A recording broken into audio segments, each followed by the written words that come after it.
The biting Minneapolis winter always felt like it had a personal vendetta against me. Every morning, the cold would seep into my bones, a constant reminder of how thin the walls of my small apartment were and how much my threadbare coat just wasn't enough. My name is Sophie, and I am 22 years old. My days were a blur of motion, a relentless cycle from dawn till late evening. I worked two jobs, one cleaning the echoing hallways of a local community college, the other serving coffee and pastries with a forced smile at a busy downtown cafe. My hands were always chapped, my feet always aching, but I kept moving because I had to. My biggest dream wasn't grand or flashy. It was simply to finish my nursing assistant certification at that very same community college, to finally get a job that paid enough to live comfortably, to not have to choose between groceries and heating in January. But lately, even that felt like an impossible summit. The quiet struggles were the hardest to bear. No one saw the careful calculations I made each week, stretching every dollar, picking up extra shifts whenever they popped up like tiny lifelines. No one saw the shame I felt when I had to turn down a friend's invitation because I couldn't afford a $10 movie ticket. My internal enemy wasn't a person or a visible hurdle. It was the gnawing doubt inside me, a tiny voice that whispered, "You're stuck, Sophie. This is your life. You'll never get ahead." Sometimes, especially when the wind howled outside my window and the heater struggled, that voice grew so loud it drowned out everything else. It made me feel small, invisible, like just another struggling face in a city full of them. Despite that heavy weight, I kept pushing. I took on every extra shift the college offered, scrubbing floors long after everyone else had gone home, the only sound the whirring of the buffer and my own tired breathing. I learned to make the cafe's fancy lattes with speed and precision, hoping for bigger tips that rarely materialized. I started saving every spare 50 cents, tucking it away in a worn envelope labeled Future. I researched financial aid for the nursing assistant program, filling out endless forms, imagining myself in clean scrubs, making a real difference. Just getting that certification, that tiny step, felt like a golden key to a life where I didn't have to shiver inside my own home. My car, an old, rusty sedan, was constantly battling the icy Minneapolis roads and the endless salt, but it was my lifeline, getting me to and from my demanding schedule. Then, a series of small disasters started to pile up, each one a little heavier than the last, like rocks being added to a backpack I was already struggling to carry. First, the college unexpectedly reduced my janitorial hours, citing budget cuts. My main income source suddenly shrunk, and my heart sank. Then, a massive pothole, hidden by a dusting of fresh snow, claimed one of my tires, a repair I absolutely could not afford. The bus became my new best friend, but it added precious, freezing minutes to my already long commutes.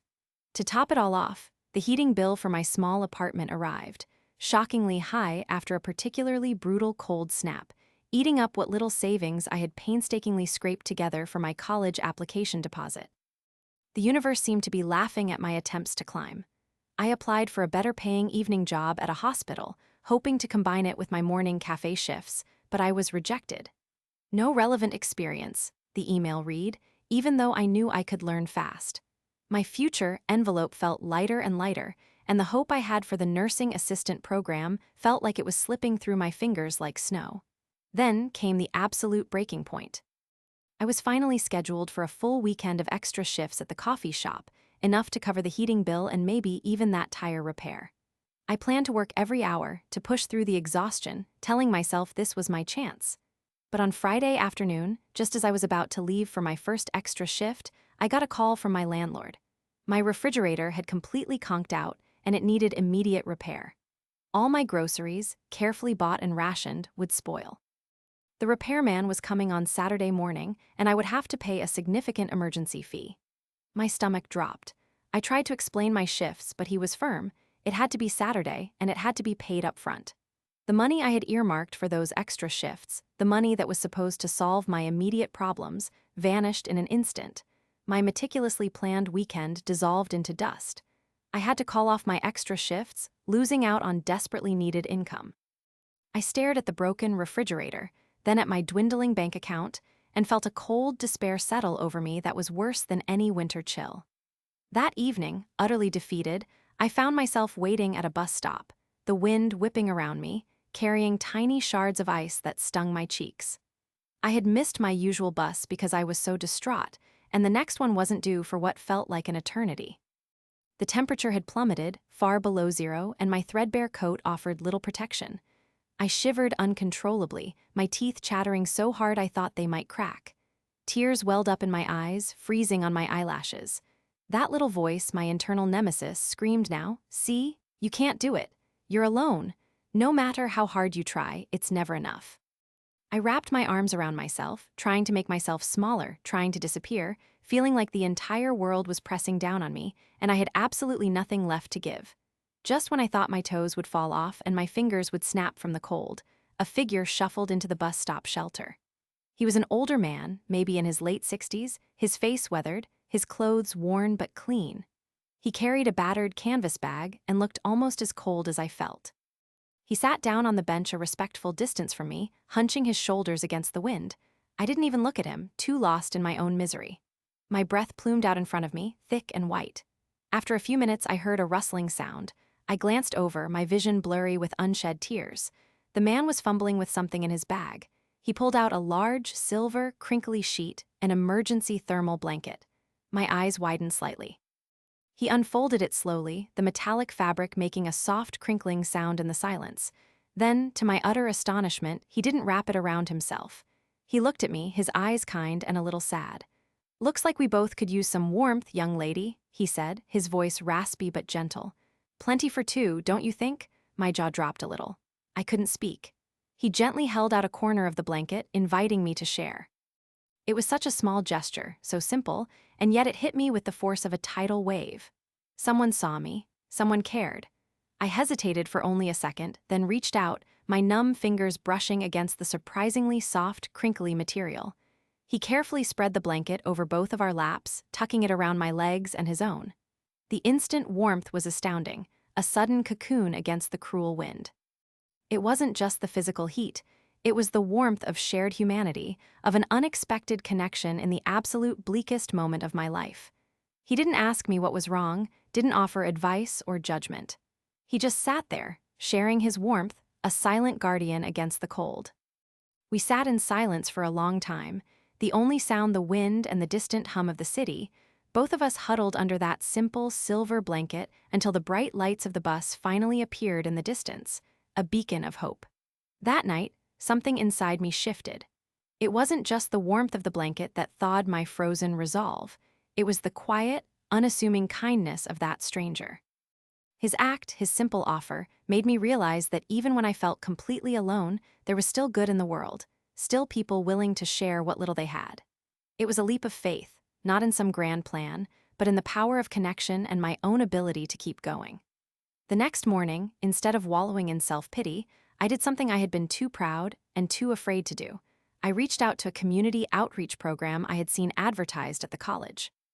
I explained my situation, my voice trembling but steady.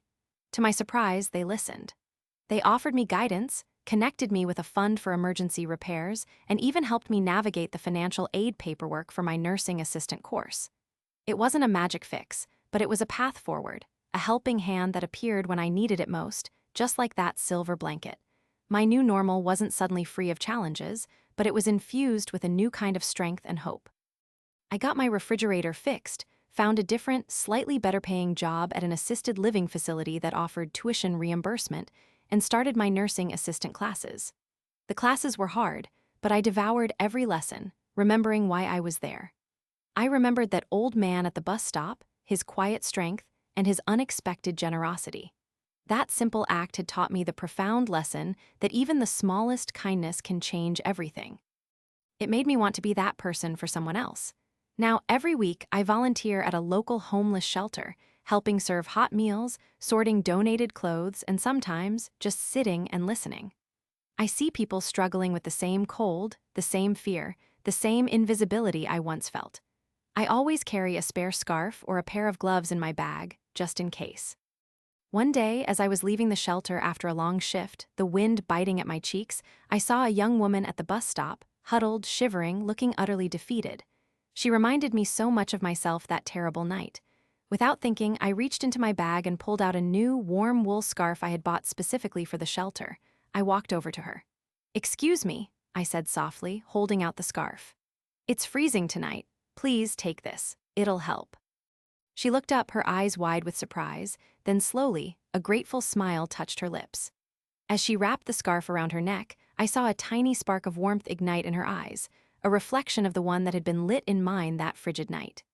And just then, as the bus pulled up, I caught a glimpse of an older gentleman across the street, sitting on a bench, watching the scene with a gentle, knowing smile, the same gentle eyes I remembered so clearly.